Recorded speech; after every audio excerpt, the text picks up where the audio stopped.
Мінеки мен әлі әкімдіктемін. Жаңа Айзада видео, мына WhatsApp қоңыраумен шықты. Ол айтады, мен дейді кешірім сұрайым.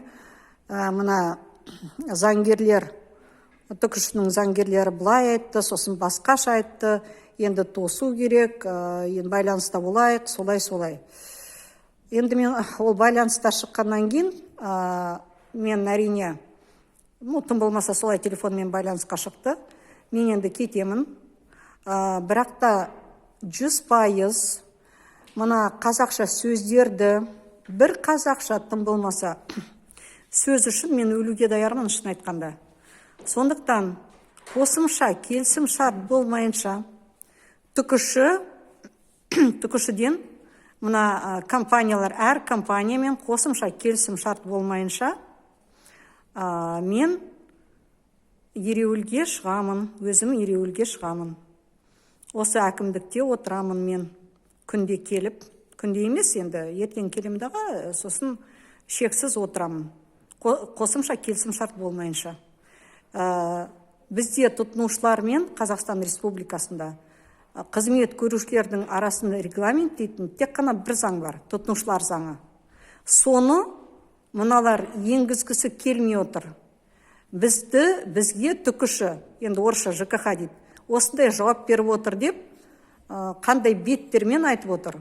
Егер мына сот түкіші, мына облыстық әкімдіктің қол астында, өйткені түкіші ол бағынат қалалық әкімдікке. Амналар облыстық әкімдік. Құрманова облыс әкімнің орынбасары, Сқақов облыс әкімі. Солар болдырмай отыр. Солар 2 жыл жолатпай отыр. Қазақ тілінде көліктегі жолақыңызды төлеңіз деген, келесі аялдама сондай деген қызметті Сқақов пен Айзада Құрманова, Бегалинова солар жолатпай отыр.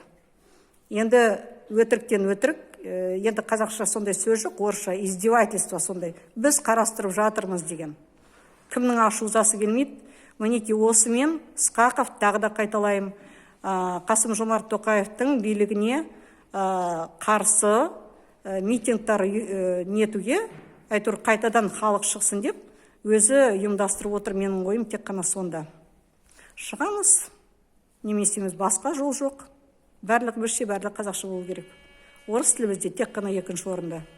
Конституция бойынша да солай. Бізде приоритет мемлекеттік тіл. Нөмір 3-ші қаулы 2007 жылға.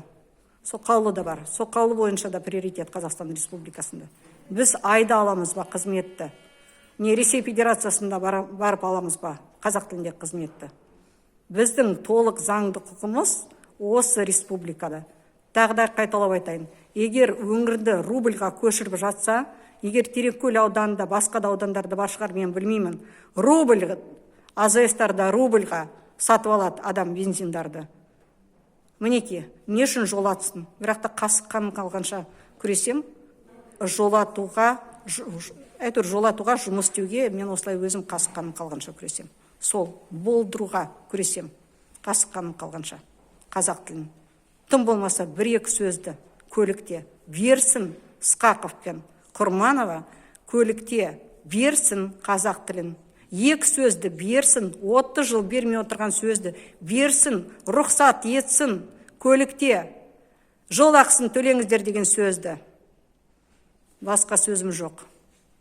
Ереуілге сол үшін шығам. Басқа жұртта шығады. Қам жемеңіздер. 30 жыл отырмайды ешқандай қазақ. Митингті өзі ұйымдастырып отыр. Тоқаев, президент мырза, сіздің билігіңізге қарсы әдейі Сқақов ұйымдастырып отыр. Мен тек қана солай ойлаймын. Әйтпесе 2 сөзді жаттату. Баяғыда 2 жыл бұрын осы әкімнің қолынан келуші еді. Соны істемей отыр әдейі. Біз көтерілсін деп істемей отыр. Бізді пайдаланып, сіздің билігіңізді төңкеріп тастауға әдейі істеп отыр.